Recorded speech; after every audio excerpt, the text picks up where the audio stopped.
रमेश ने झगड़ालू और दबंग पत्नी से आपसी कलह के चलते दुखी जिंदगी देने वाला तलाक रूपी जहर पी लिया था।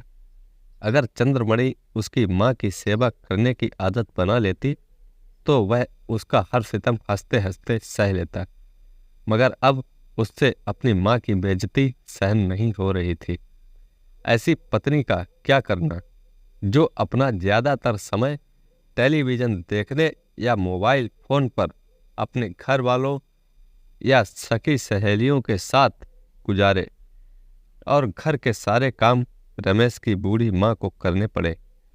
बार बार समझाने पर भी चंद्रमणि नहीं मानी, उल्टे रमेश पर गुर्राते हुए माँ का ही कसूर निकालने लगती।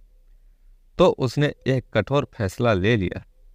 चंद्रमणि तलाक पाने के लिए अदालत में तो खड़ी हो गई, मगर उसने अपनी गलतियों पर गौर करना भी मुनासिब नहीं समझा। इस तरह रमेश ने तकरीबन 6 लाख रुपए गवाकर अकेलापन भोगने के लिए तलाक रूपी सांप झेल लिया।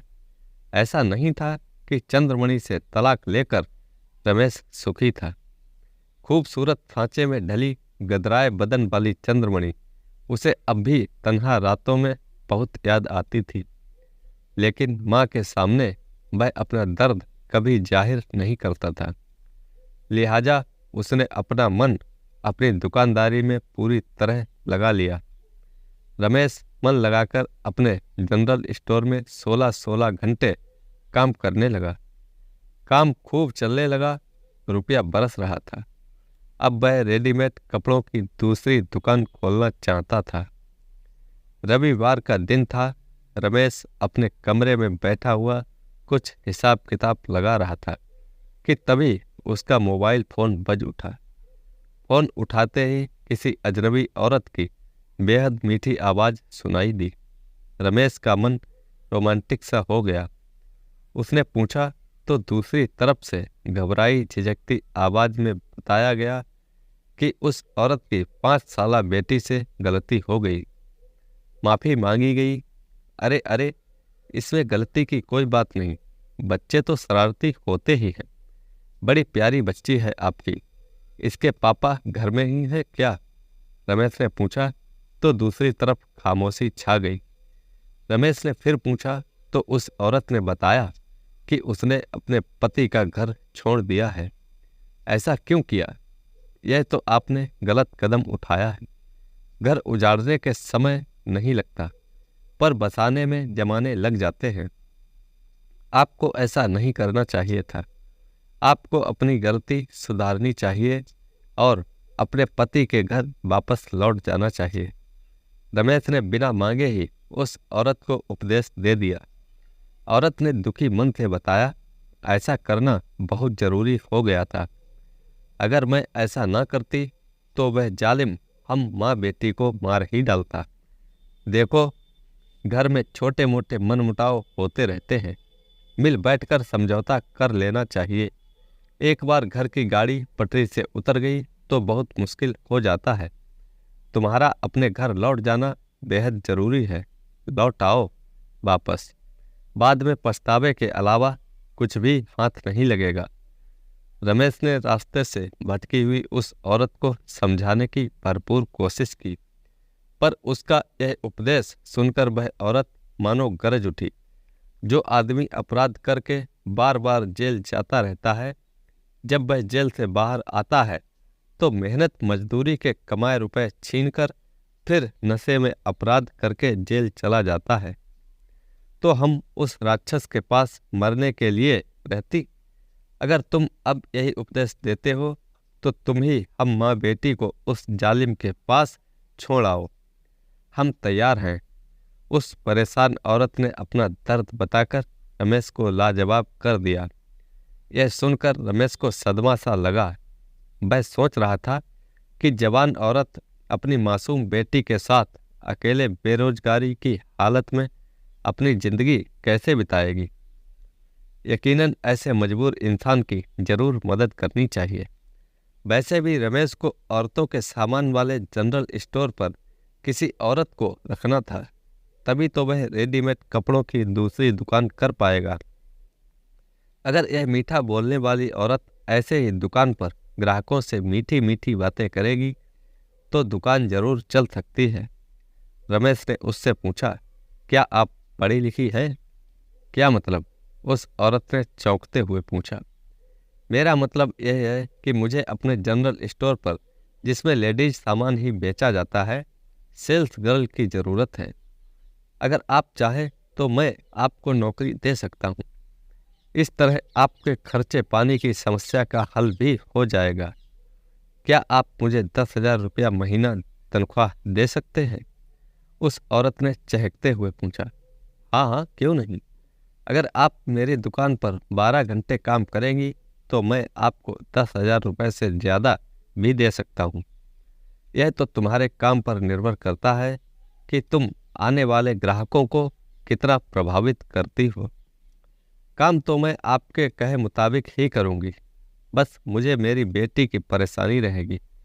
अगर मेरी बेटी के रहने की समस्या का हल हो जाए तो मैं आपकी दुकान पर 15 घंटे भी काम कर सकती हूँ। बेटी को संभालने वाला कोई तो हो, वह औरत बोली। मैं आपकी बेटी को सुबह स्कूल छोड़ आऊँगा, छुट्टी के बाद उसे मैं अपनी माँ के पास छोड़ आया करूँगा। इस तरह आपकी समस्या का हल भी निकल आएगा और घर में मेरी माँ का दिल भी लगा रहेगा। आपकी बेटी भी महफूज रहेगी, रमेश ने बताया। वह औरत खुशी के मारे चहक उठी।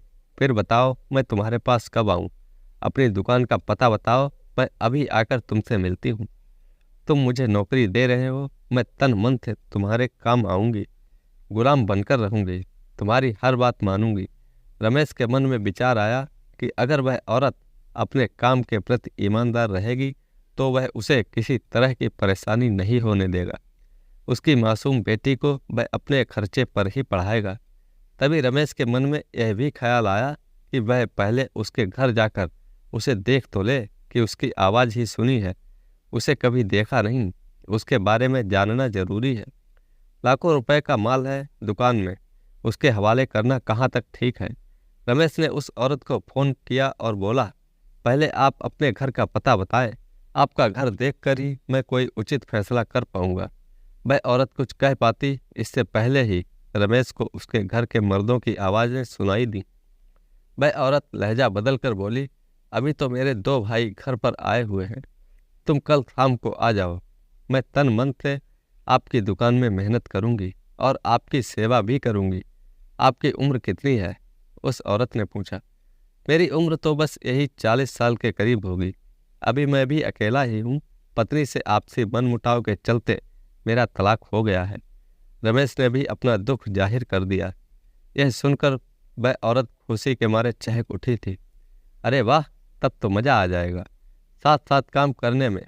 मेरी उम्र भी 30 साल है, मैं भी अकेली, तुम भी अकेले, हम एक दूसरे की परेशानियों को दिल से समझ सकेंगे। इतना कहकर उस औरत ने शहद घुली आवाज़ में अपने घर का पता बताया। उस औरत ने अपने घर का जो पता बताया था वह कॉलोनी तो रमेश के घर से आधा किलोमीटर दूर ही थी। उसने अपनी माँ से औरत के साथ हुई सारी बातें बताईं। माँ ने सलाह दी कि अगर वह औरत ईमानदार और मेहनती है तो उसे अभी उसके घर जाकर उसके भाइयों के सामने बात पक्की करनी चाहिए। रमेश को अपनी माँ की बात सही लगी। उसने फ़ोन किया तो उस औरत का फ़ोन बंद मिला। रमेश ने अपना स्कूटर स्टार्ट किया और चल दिया उसके घर की तरफ। मगर घर का गेट बंद था, गली भी आगे से बंद थी। वहाँ खास चहल पहल भी नहीं थी, मकान भी मामूली सा था। गली में एक बूढ़ा आदमी नजर आया तो रमेश ने अदब से उस औरत का नाम लेकर उसके घर का पता पूछा। बूढ़े ने नफरत भरी निगाहों से उसे घूरते हुए सामने मामूली से मकान की तरफ इशारा किया। रमेश को उस बूढ़े के बर्ताव पर गुस्सा आया, मगर उसकी तरफ ध्यान ना देते हुए बंद गेट तो नहीं खटखटाया, मगर गली की तरफ बना कमरा जिसका दरवाज़ा गली की तरफ नजर आ रहा था, उसी को थपथपाकर कड़कती आवाज़ में उस औरत को आवाज़ लगाई। थोड़ी देर में दरवाज़ा खुला तो एक हट्टी कट्टी बदमाश सी नजर आने वाली औरत रमेश को देखते ही गरज उठी। क्यों रे, हल्ला क्यों मचा रहा है? ज़्यादा सुलग रहा है? फ़ोन करके आता, देख नहीं रहा कि हम आराम कर रहे हैं? अगर हमारे चौधरी जी को गुस्सा आ गया तो तेरा राम राम सत्य हो जाएगा। अब तू निकल ले यहाँ से, वरना अपने पैरों पर चलकर नहीं जा सकेगा। अगली बार फ़ोन करके आना, चल भाग यहाँ से। उस औरत ने अपने पास खड़े दो बदमाशों की तरफ देखते हुए रमेश को ऐसे धमकाया जैसे वह वहां की नामचीन हस्ती हो। अपनी औकात में रह गंदगी में मुंह मारने वाली औरत, मैं यहाँ बिना बुलाए नहीं आया हूँ। मेरा नाम रमेश है। अगर मैं कल शाम को यहाँ आता तो तुम्हारी इस दुकानदारी का मुझे कैसे पता चलता? कहो तो अभी पुलिस को फोन करके बताऊं कि यहाँ क्या गोरख धंधा चल रहा है। रमेश ने धमकी दी। रमेश समझ गया था कि उस औरत ने अपनी सेक्स की दुकान खूब चला रखी है। वह तो उसकी दुकान का बेड़ा गर्क करके रख देगी। उसने मन ही मन अपनी माँ का एहसान माना, जिनकी सलाह मानकर वह आज ही यहाँ आ गया था। उस औरत के पास खड़े उन बदमाशों में से एक ने शराब के नशे में लड़खड़ाते हुए कहा, अबे तू हमें पुलिस के हवाले करेगा? हम तुझे जिंदा नहीं छोड़ेंगे। पर रमेश दिलेर था। उसने लड़खड़ाते हुए उस शराबी पर 3-4 थप्पड़ जमा दिए। वह धड़ाम से जमीन चाटता हुआ नजर आया। यह देखकर वह औरत, जिसका नाम चंपाबाई था, ने जूते चप्पलों से पिटाई करते हुए कमरे से उन दोनों आशिकों को भगा दिया। चंपाबाई हाथ जोड़कर रमेश के सामने गिड़गिड़ा उठी, रमेश जी, मैं अकेली औरत समाज के इन बदमाशों का मुकाबला करने में लाचार हूँ। मैं आपकी शरण में आना चाहती हूँ। मुझ दुखियारी को तुम अभी अपने साथ ले चलो। मैं जिंदगी भर तुम्हारी हर बात मानूंगी।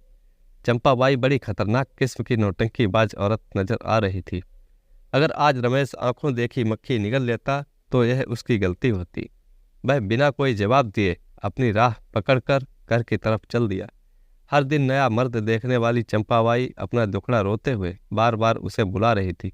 पर रमेश समझ गया था कि ऐसी औरतों की जिस्म की दुकान हो या जनरल स्टोर, वे हर जगह बेड़ा गर्क ही करती हैं। तो दोस्तों, कैसी लगी ये कहानी? लाइक करें, कमेंट में बताएं और चैनल को सब्सक्राइब करना ना भूलें। धन्यवाद।